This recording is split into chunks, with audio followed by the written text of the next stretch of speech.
Waalaikumsalam warahmatullahi wabarakatuh. Waalaikumsalam warahmatullahi wabarakatuh. Pada kesempatan pada siang hari ini, kami dari kelompok 1 ingin mempresentasikan hasil kerja kelompok kami tentang gempa bumi. Pertama-tama saya akan menjelaskan apa itu gempa bumi. Gempa bumi itu kalau bumi itu bergetar dia, dikarenakan lempeng tektoniknya itu bergeser dan bertabrakan, sehingga terjadi getaran yang tergantung skalanya. Misal kayak gini kan, ini lempeng tektonik nih. Nah, itu udah tergeser kan, baru goyang aja kan, goyang lah, cabut lah kan rupanya. Itulah dia gempa bumi.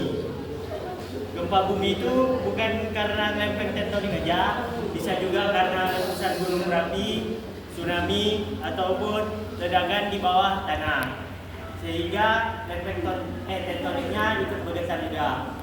Pergerakan lempeng tektonik pada gempa bumi itu tuh terjadi gara-gara gesekan dan tabrakan saat di bawah tanah. Nah, jadi itu terjadinya gempa bumi.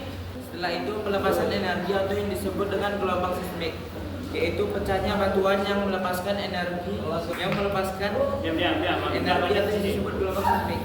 Gelombang ini merambat ke segala arah dan yang kelima yaitu getaran di permukaan atau yang disebut dengan epicentrum, yaitu gelombang di permukaan dan menimbulkan getaran.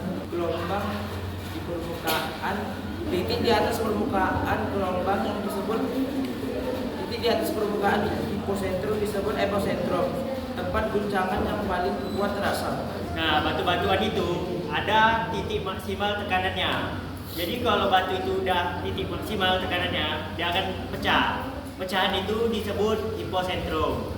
Nah, itu salah satu penyebab gempa bumi juga. Akumulasi tekanan dari pergerakan itu tersimpan dalam batuan sebagai energi elastis. Semakin lama tekanan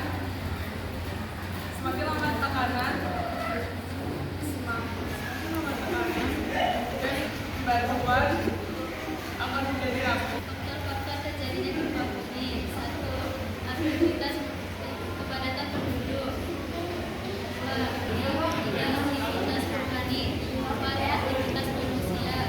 Gempa bumi yang pertama menunjukkan tentang alam baru, yang kedua suara-suara sumber daya alam, yang ketiga kesuburan tanah, yang keempat penelitian ilmiah, yang kelima kekuatan solidaritas sosial.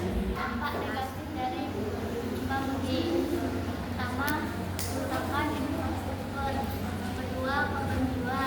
Yang ketiga, Oke, jadi itulah penyebab-penyebab gempa yang bisa kita teliti hingga saat ini. Lebih dan kurangnya kami mohon maaf. Kami akhiri. Wassalamualaikum warahmatullahi wabarakatuh. Nanya nggak nanya? Nah, sekarang adalah sesi pertanyaan untuk kelompok-kelompok yang lain. Perkenalkan, saya Fahri dari kelompok 2 yang izin bertanya. Oke. Mana ini ya? Jika kamu menjadi Mana ini apa? mungkin pemerintah, apa yang langkah pertama yang akan disiapkan untuk mencegah gempa? Oke. Selanjutnya kelompok 3 silakan bertanya. Mana ini ya? Kalau nggak mau juga nggak apa-apa. Stop ya. Kenapa lempeng tektonik bisa bergeser ya? Jadi gimana tuh? Ya, itu kan. Ya. Kenapa lempeng tektonik bisa bergeser? Selanjutnya untuk kelompok 4 dipersilakan bertanya ya. perkenalkan, saya Alfa dari kelompok 4. Ini bertanya kenapa Oh ya. Bergetar. Iya. Ini lanjut. Bergerak atau bergetar? Kenapa lempeng tektonik bisa bergerak? Itu dari pakai. Apanya?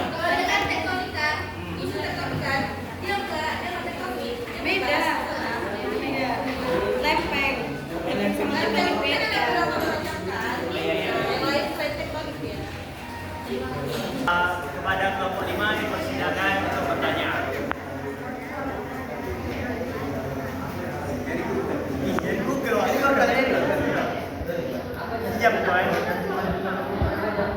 gampang aja kan, Ge? Aku gampang.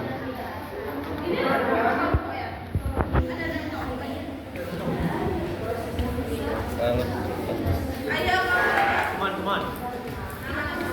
Ayo. Perkenalkan, nama saya Naura Elvira Syunda dari kelompok 5. Izin bertanya, apa saja langkah-langkah yang dapat mengurangi akibat kerusakan gempa bumi?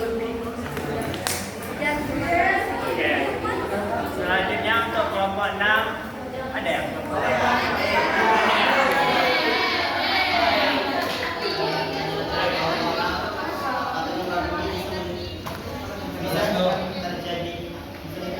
bisa menyebabkan tsunami jika ia panas.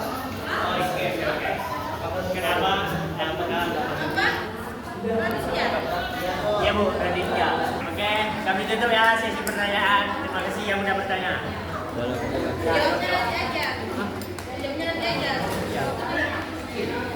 Ini kata Ibu.